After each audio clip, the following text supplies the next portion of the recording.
Some of the things I have done to educate young girls is about communication. How can you explain exactly what you need to be paid and why you need to be paid? The second thing we are really trying to put together is a curriculum that covers different functional skills. And so with these different functional skills, the young girls can be able to attract better jobs as domestic workers, and that they can also get better pay.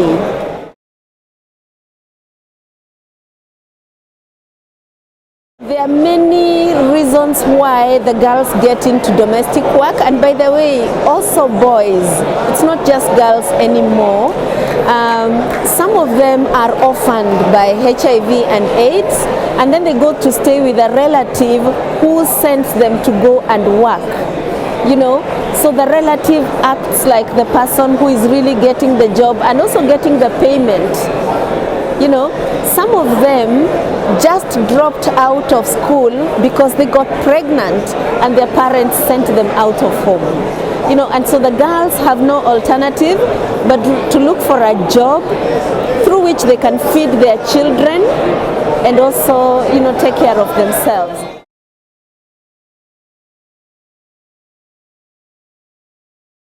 There are actually some who have gone through different levels of education and cannot continue to higher education, for example. So you get, they have finished under O level, Form 4, and got very low grades like D and C, and they cannot continue to university, and yet they don't have any other job opportunity. So they get into domestic work, you know, like a stopgap to look for money and go for further training. There are those others who drop out of school at primary school level and they can go on. So there are so many classes in Kenya. In a country like Burundi, the basic education is a problem because of so many reasons. Some didn't go to school at all.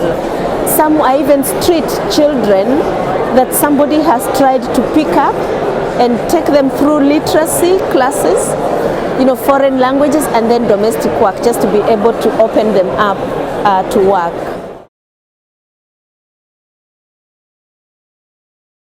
IDAY International has been able to push for funding from the European Union, and so we can now roll out the project at a national level in 5 countries, which is very, very good.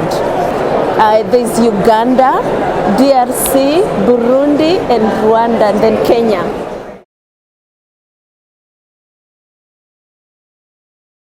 I want a national organization that can help regulate domestic work.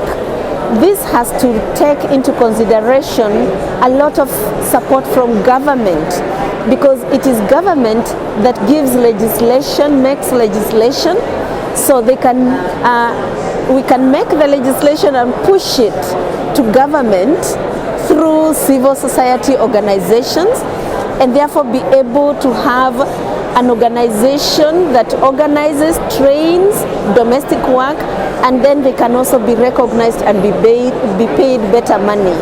So that's how we want to see it work.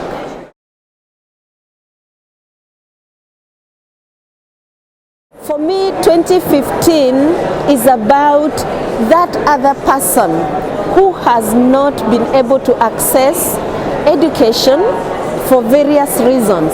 How can we also include this person in our dream for 2015 plus? Because if we miss out the vulnerable, children and youth, then how can we ensure education for all?